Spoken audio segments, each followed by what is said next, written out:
Coucou, bonsoir les filles, bonsoir à notre illustre invité. Ce soir, Christelle a même le sol, hein. Ça veut dire que l'affaire est sérieuse. Pas grave, mais sérieuse, hein. Mais avant donc de mettre le sujet dans le plat, j'aimerais bien demander à notre invitée, est-ce qu'elle pense donc que le remodélage de la femme est vulgarisé, d'accord, dans notre société? Voilà.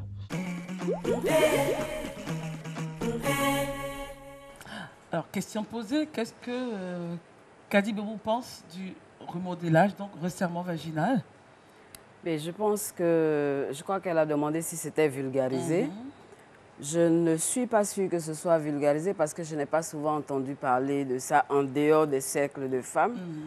Mais je pense qu'on devrait, s'il y a des astuces et tout ça, c'est important, on devrait justement vulgariser tout ce qu'il y a à faire pour que la femme puisse le vivre pour elle-même déjà, et puis bon, pour son foyer. Mais au niveau du resserrement, de façon spécifique, qu'est-ce que vous en pensez? Cette action. On fait bien des abdos et tout ça pour maintenir les muscles en santé. Oui. Donc c'est la même chose. Je pense qu'il faut juste maintenir ce muscle-là aussi en santé. Très bien, on continue avec Karine. Moi, je vais y aller, comme tu l'as annoncé, Christelle, le remodélage, donc on va dire le resserrement vaginal et la rééducation du périnée. Voilà, donc c'est de ça qu'on va parler ce soir. La rééducation du périnée ou encore plancher pelvien ou muscle pelvien. Voilà les différents noms voilà, qui sont adaptés donc à cette partie donc, de notre corps qui est invisible, dont on possède, hein, donc on l'a, et les hommes aussi l'ont. Mais on va parler de ce qui concerne les femmes parce que il est un peu plus sollicité chez nous que chez les hommes. Voilà. Donc, comme le présente la photo, le muscle pelvien, donc c'est ce muscle-là qui part donc du pubis au niveau de la colonne vertébrale. Donc, il est comme un hamac, hein, voilà. Il soutient nos organes pour éviter que nos organes descendent.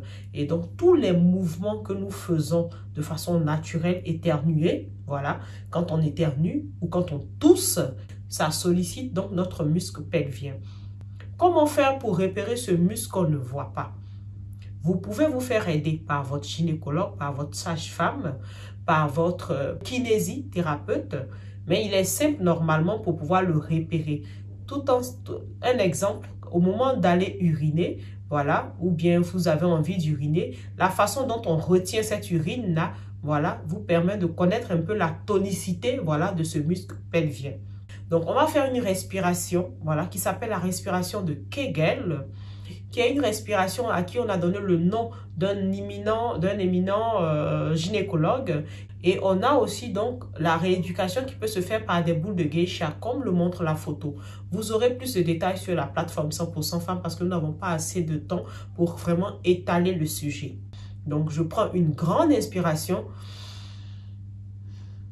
en contractant tout le bas-ventre. Hein, voilà, donc tout est contracté, on a le rectum qui va se resserrer, on a les muscles vaginaux qui vont se resserrer et puis on commence à compter pendant qu'on est contracté comme ça.